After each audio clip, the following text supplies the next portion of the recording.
Durant 3 semaines, ils ont passé au crible les fichiers électoraux du pays.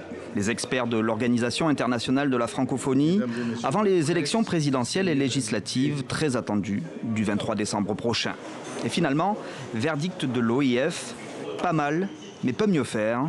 De quoi satisfaire en tout cas la commission électorale congolaise.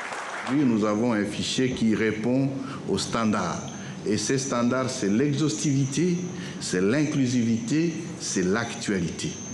L'audit a cependant confirmé ce que l'opposition craignait. Certains citoyens, 1 sur 6, ont été inscrits sur les listes sans leurs empreintes digitales. Dans ses préconisations, l'OIF demande à la CENI de justifier ces absences d'empreintes.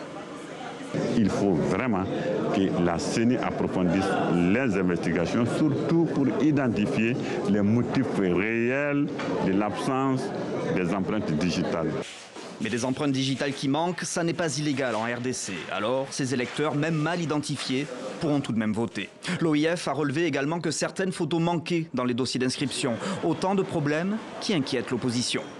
16,6% d'enrôlés sans empreinte. Quand vous les rajoutez aux 6 millions de doublons qui ont été extraits du fichier, ça voudrait dire quand même qu'il y a environ 12 millions sur les 46 millions.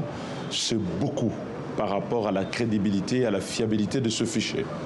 L'audit de l'OIF aura par ailleurs montré ses limites, l'organisation expliquant ne pas avoir pu vérifier s'il y avait dans ce fichier des électeurs fictifs, faute d'avoir pu se rendre sur le terrain.